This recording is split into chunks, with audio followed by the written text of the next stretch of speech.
Hello बच्चों, let's read this question. The question say that which of the following substance has the least interparticle spacing?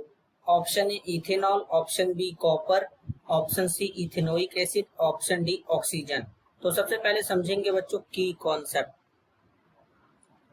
Concept होगा बच्चों properties of substance. अब substance के property की अगर हम बात करें बच्चों, तो जैसे हमारे पास कोई सॉलिड है। अब सॉलिड में क्या होता है बच्चों, सॉलिड में इनके पार्टिकल जो होते हैं बहुत ही क्लोज होते हैं,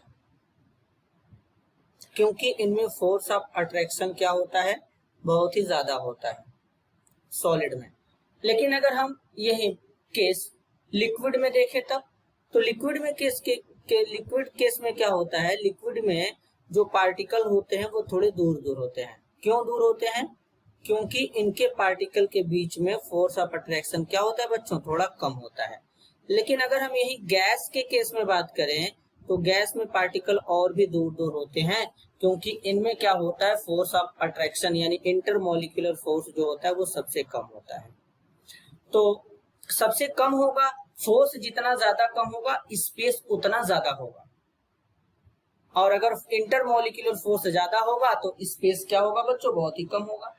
तो सबसे कम स्पेस कहाँ पे होगा, पार्टिकल के बीच में, सॉलिड में होगा।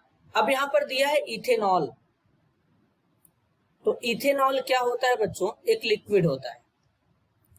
कॉपर क्या होता है बच्चों, कॉपर बच्चों सॉलिड होता है। क्या होता है, जो कॉपर होता है ये सॉलिड होता है। इथेनोइक एसिड जो होता है बच्चों, ये क्या होता है, ये भी एक लिक्विड होता है। और ऑक्सीजन जो होता है बच्चों, ये क्या होता है, ये गैस होता है। तो लिक्विड में तो इंटर पार्टिकल स्पेसिंग जो होगा वो क्या होगा, थोड़ा ज्यादा होगा। सॉलिड में क्या होगा, लीस्ट होगा, लीस्ट इंटर पार्टिकल स्पेसिंग। क्यों? क्योंकि कॉपर हमारा सॉलिड है बच्चों।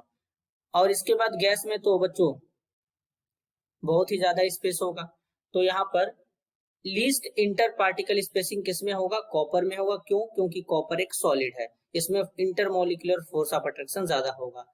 तो करेक्ट आंसर होगा option B. This is your answer. I hope you understood it well. All the best.